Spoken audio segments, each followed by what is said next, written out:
Hey everyone, today we're going to dive into 10 questions that I use with clients, with myself, to kind of unblock our business growth.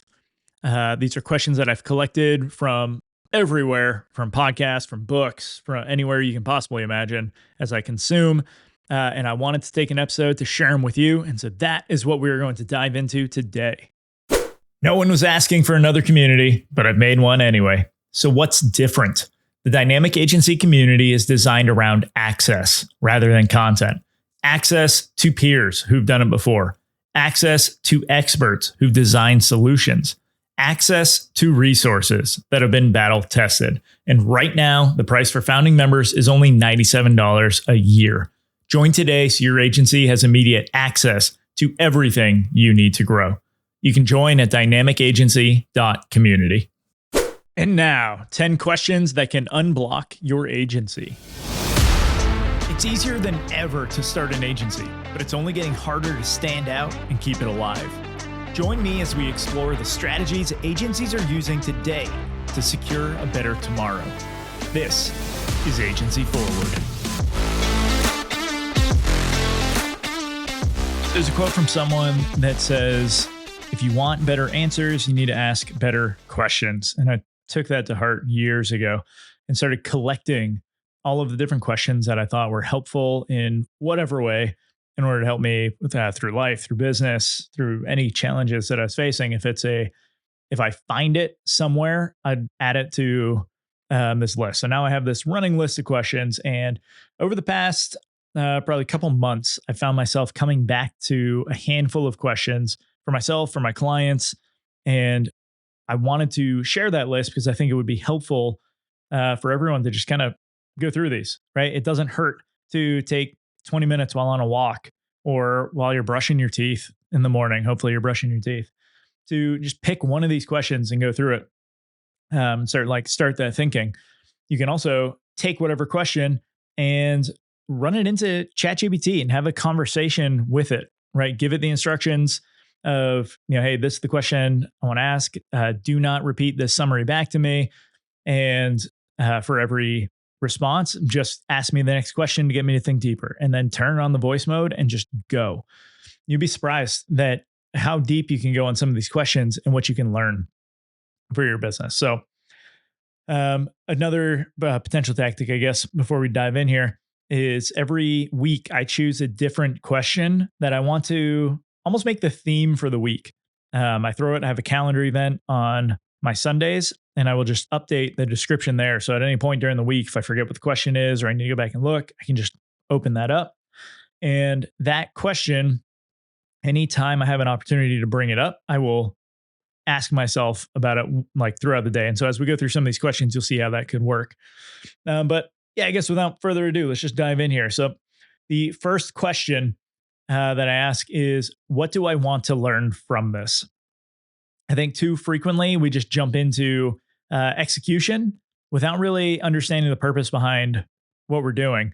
And even if we understand like the why behind the task, when you can understand what the lesson that you want to learn from that task, it means even if the task fails, you're still coming away with something beneficial. I think a lot of times people don't learn the right lessons, and it's because they're going into situations without knowing what they should actually be looking for in learnings. And so now any situation that you're going into gets framed as discovery, not just like problem solving. So you can actually start pulling things from this. You can measure like progress against learning, and you're not only looking for the results of everything you're doing. So now, right, there's two ways to benefit from this task. Either you're successful and you do learn something positive on how we can keep getting more efficient, keep executing on this, or it's the wrong task, but we know what we did wrong and why we should be changing tactics moving forward. So number two, what would this look like if it were easy? I think a lot of times, and I've written about this a lot in LinkedIn content, in some different Substack articles and stuff, we have a habit of just adding more and more to everything that we do. Things become complex. We are addicted to complexity. But when we can start to take things away, everything becomes a lot easier to solve because of that simplicity, right? If you have something in the simplest form, it is very easy to follow this plan and to to actually get the result, because you can see where things are breaking within that process.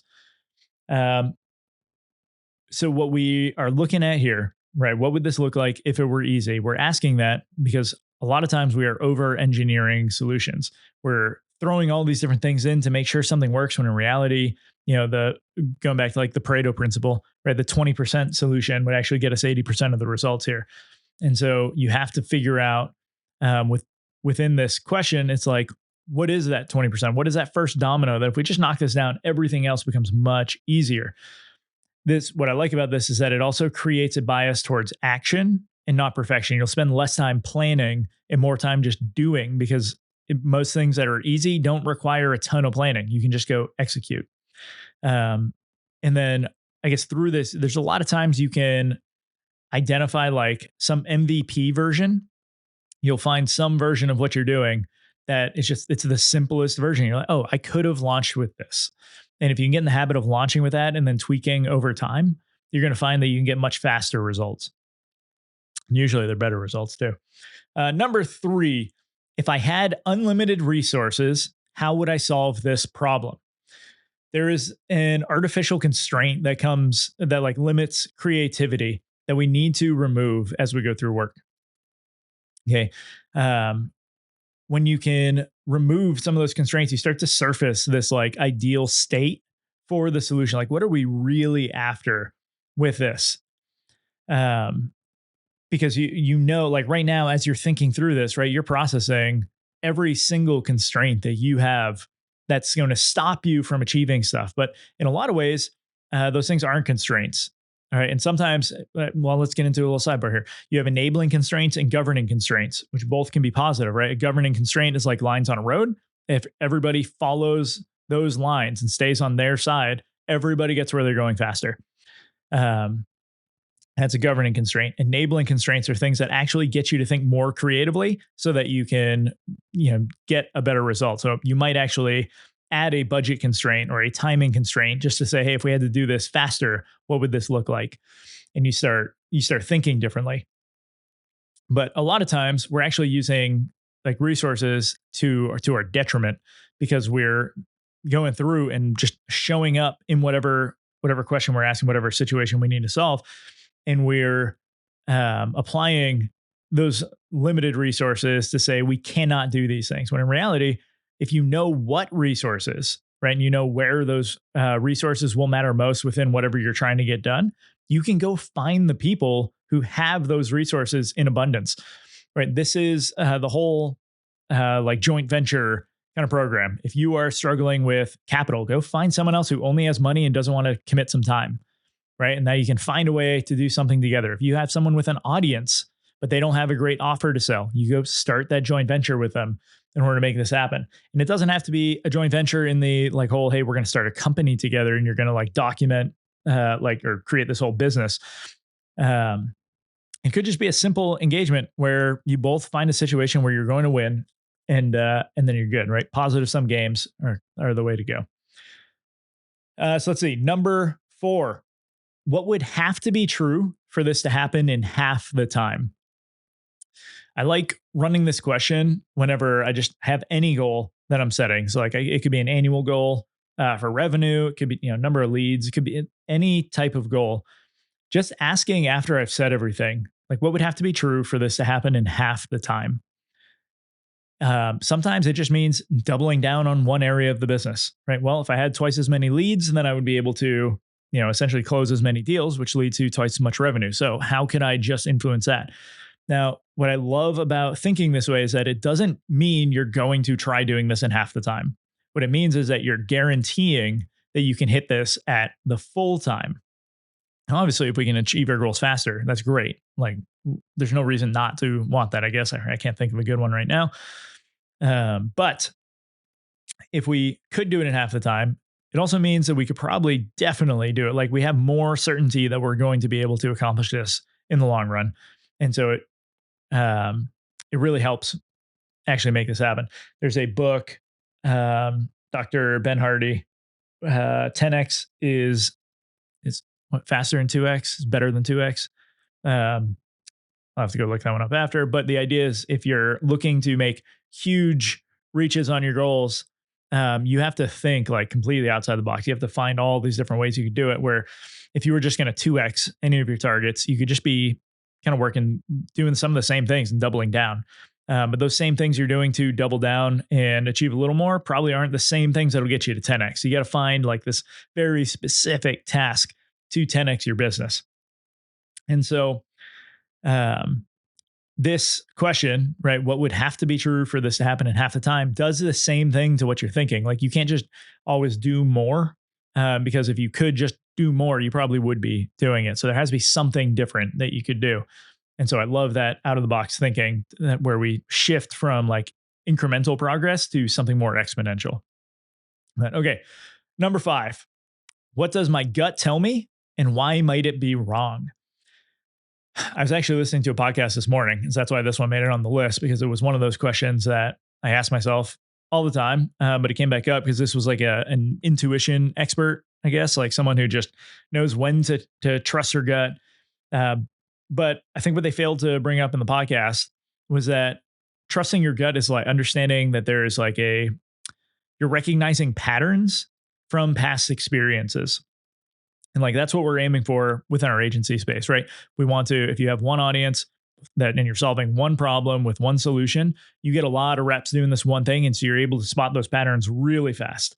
Like you just keep getting faster. That's what makes you more strategic and a better, like more of an expert than a lot of these brands that are seeing this problem for the first time in that given year. Right. And so we want to be able to lean into that pattern recognition. But a lot of times, so we hit that level of wisdom where it's like we just know because we've seen the pattern. We don't need to think about it. It's like it becomes intuitive because we can just roll with it.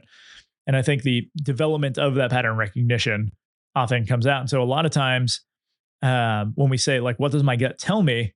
We might actually say, oh, I'm seeing these patterns, but then by asking ourselves, and why might it be wrong? Right? A lot of times we have access to data that we just completely ignore because we're trying to do other things. A lot of times, especially as we're creating offers, agencies might have, out of the first 10 people that come into sales conversations, half say, yes, I want that offer. Or maybe it's even more. Let's do a different example. 7 say, yes, I want this. 3 say no, but the 3 come all at the same time. And it makes them want to change that offer because they just had 3, back to back. And if that's the first 3, then yeah, it's really hard to stomach that and say, my gut's telling me I got to change. But if they just hang on and the next 7 are all closed deals, it's great. And so if we can set up the parameters for decision making to say, right, we're only going to decide after 10 deals. So even if your gut is telling you something, you can think about what it's actually telling you. Right? We want to test our intuition because there are tons of like biases, fears. Our ego can often distort those gut feelings. And so, I guess that's number 5. Let's move on to number 6 here. Who has solved a similar problem before, and what can I learn from them? There are very few problems that we are facing within the business world that have not already been solved. Someone has done it. They've done it in some way. And there's tons of things we can learn. I really like listening to the Founders podcast. You get a lot of great ideas from there. Check out failery.com. There are lots of reasons why companies fail, but as you go through that site, you'll see a lot of them are the exact same. And so you can avoid reinventing the wheel here by just looking at what did people do for different solutions in order to get over that hump, solve the problem. This also gives you those opportunities for like mentorship, right? To find some shortcuts just by talking to these people and understanding what they did. Keep in mind the context around when they solved that problem is likely different from when you're doing it. If they did it 20 years ago, the entire business world is very different right now. And so something that worked for them might not work for you. It is still valuable to learn those lessons and apply some of those learnings, but you can't just run into this saying like, I need to follow, how Apple created their company step by step, because I promise you that will not work today. Let's go to number 7. What would need to change for this process to run without my involvement? This one has been coming up quite a bit more as I work with a lot of smaller teams, and they need to start delegating. They need to start handing things off because the business has been built around them. And so by asking this question, you start revealing those tasks that depend on you personally, and you can start pushing towards systemization, automation, right? You can start building tools, so you can build workflows, everything to start making this happen. But you have to keep asking this question. We want to create scale within your business by removing bottlenecks. And when I say scale, I don't mean just growing your company. I mean, being able to find those opportunities to leverage whatever the resources that you have. If you can leverage your time so you can focus on other problems, right, then you are able to do more with the business. We want to turn your business, your agency specifically, into an asset, not just a job that you have. When you have it as an asset, it means you have options. If you know, you don't have to sell your agency. You can keep it as a lifestyle business forever. But if something in your personal life changes and you decide, hey, I actually do want to sell this, then having your agency as an asset means you can. If it's a job dependent on you, you are not getting away from that. Okay, so, number 8, what patterns keep repeating in my challenges, and what's the common root? I think a lot of times we don't go back and look at like recurring challenges to find the systemic problems that we're finding, because when you have recurring challenges, that is a signal that there is a systemic problem, right? If we see the same problem day in, day out, every week, we're seeing these patterns where whatever band-aid we have put on it before is not the actual solution. And so by looking for the root cause, we're going to start preventing wasted cycles. We're going to be able to start moving faster because we don't need to keep going back to the same problem and figuring out what is the issue here. You'll see a lot of times business owners will grow their company to a certain point and then they sell it, and then they start a new company and they're able to grow it to a certain point and then they sell it. And that they're never able to actually grow it larger than that because they hit these same problems and they never take time to find that common root of the problem, solve for that, and then advance or become whatever's necessary to grow it. And so they just keep repeating those same challenges. They get to the point where those challenges match what they know. They've slapped on whatever band-aids to get to that point, and then they just move on. And so I guess the goal of this one is to be able to find those durable solutions rather than just some temporary fixes. Okay, number 9, what information would make this decision easy? This one comes up with so many clients. More often than not, you don't need more debate. You need better data. We are rarely limited, like in a decision where someone says like, if I had more time, I can make a better decision. But that's not actually time. That's the resource they're looking for. It's the information that's necessary. And so, right, because if you had all of the information that you could possibly want for the decision, you can make the decision tomorrow. You can make it right now if you had all the information. And so what I try to prioritize with clients is our speed to informed. It's how do we set up systems so that we are pulling in as much information as possible for it to be able to use at any given time. And this isn't like a constant flow, but it's being able to just reach in and pull that information. One of the reasons you have department heads, I see this issue a lot with agencies. They give someone a title just because that they feel that person deserves it. Maybe they do.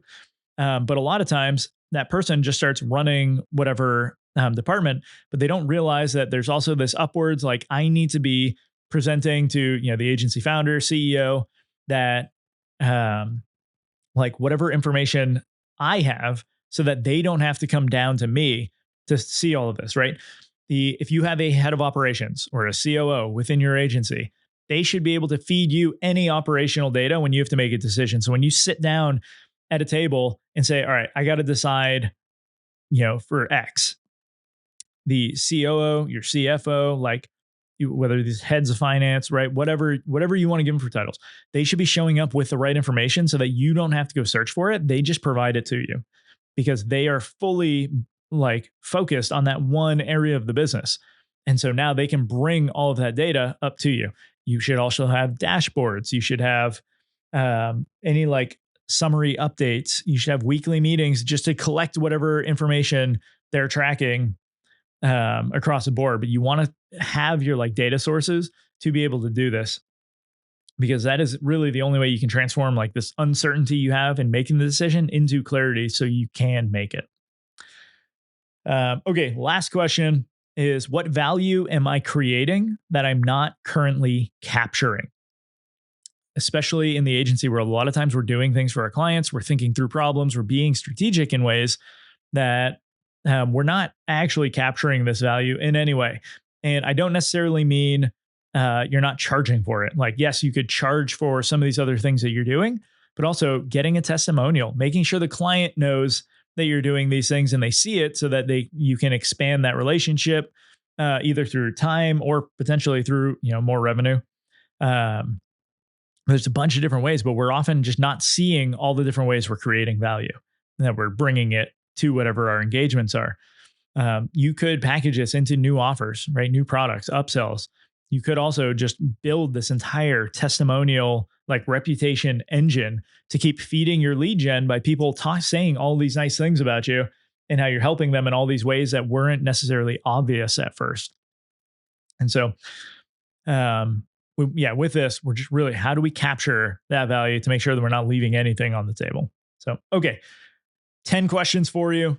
Thought of this at the start while I was talking for this episode, but I'll create a GPT that, along with a list of all of these questions, so that you can go through any of these with the GPT and it'll help you just work through whatever the question is. I'll set that up. Link will be in the show notes, so you can just grab that. And otherwise, I do plan on doing more of these solocast episodes with like top 10 lists, different things, capturing some of the problems, doing deep dives in different areas. If there are topics that you are interested in, shoot me a note, chris@dynamicagencyos.com, and let's get some more content created. That's the show, everyone. You can leave a rating and review, or you can do something that benefits you. Click the link in the show notes to subscribe to Agency Forward on Substack. You'll get weekly content, resources, and links from around the internet to help you drive your agency forward.